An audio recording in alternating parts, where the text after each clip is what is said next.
James was 24, broke and exhausted. Every morning, he woke up before sunrise, dragged himself into a faded blue uniform, and rode his old motorbike through the misty streets to the coffee shop where he worked as a barista. He wasn't passionate about coffee. He was just passionate about surviving. He dreamed of becoming a filmmaker, of telling stories that made people feel something. But reality was rent, bills, and an empty fridge. His co-workers often teased him. "Still chasing that dream, huh?" one would say. "Man, you've been saying that for 3 years," another added. James would smile, pretend it didn't sting, and go back to wiping tables. One rainy evening, as James was closing up the shop, he noticed a small poster taped to the glass door. "Move a Camera Short Film Challenge. Winner gets $10,000 and a chance to work with real producers." His heart skipped. The deadline was in 2 weeks. The theme, the reward.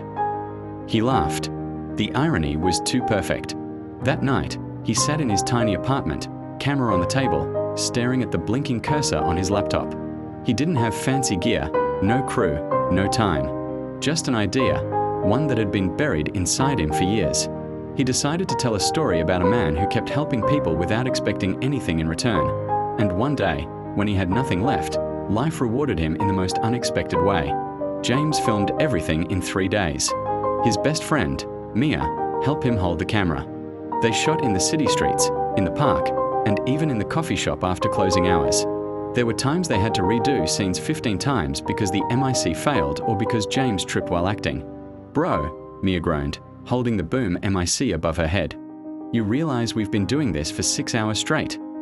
James grinned, sweat dripping down his face. "Yeah, but I think this might be the one."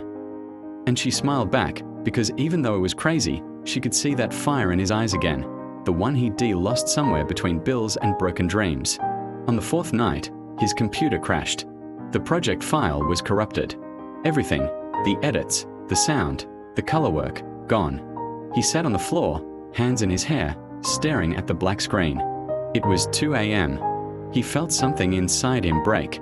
He whispered, "I can't do this anymore." Mia called him the next morning. "James, we can try again." He didn't answer. "Hey, listen," she said softly.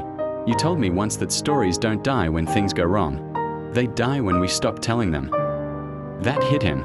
He got up, made coffee, started over, from scratch. 2 days before the deadline, James finally finished the short film. It wasn't perfect. The sound was rough. The color was inconsistent. But it was real. Every frame was a piece of his heart. He uploaded it, clicked submit, and whispered, "Whatever happens, I did it." Then, he went back to work. Same uniform, same customers. But something inside him had shifted. He'd proven to himself that he could still fight for what he loved. A week later, James was cleaning the espresso machine when his phone buzzed. Subject, "Congratulations, you're in the top 5. He froze. His hands trembled. James screamed so loud that the customers turned to look. They were invited to an awards event in LA. The organizers would screen all 5 films before announcing the winner. James borrowed his dad's old suit and took a bus to Los Angeles. He didn't expect to win. He just wanted to see his work on a real screen. When his film played, the audience was silent. Then, as the final scene faded to black, someone clapped. Then another. And another. Within seconds, the whole room was applauding. James felt tears burning his eyes. The host walked up to the microphone. And the winner of the short film challenge is a pause. The reward by James Miller. He couldn't move. The crowd erupted. Mia jumped up, hugging him so tight he could barely breathe. On stage, James held the trophy with shaking hands. He looked out at the audience and said, "I thought the reward was this moment, but it's not. The real reward was the journey that brought me here. Every failure, every long night, every person who believed in me when I didn't. That's the reward." People cheered. Cameras flashed. For the first time in years, he didn't feel small anymore. Months later, James got his first real filmmaking job. His short film went viral on YouTube. Millions of views, thousands of comments saying how it inspired them to chase their dreams again. He still made coffee sometimes, not because he had to, but because he wanted to remember where he started. One day, a teenager came into the shop. "Hey, the boy said shyly. "You're the guy from that short film, right? The reward." I just wanted to say. It made me start drawing again. James smiled. Then my film did its job. The boy left, and Ethan looked out the window, the same street he used to ride through in the fog, dreaming of more.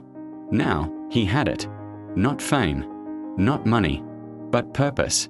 He whispered, almost to himself, "Yeah, this is the real reward."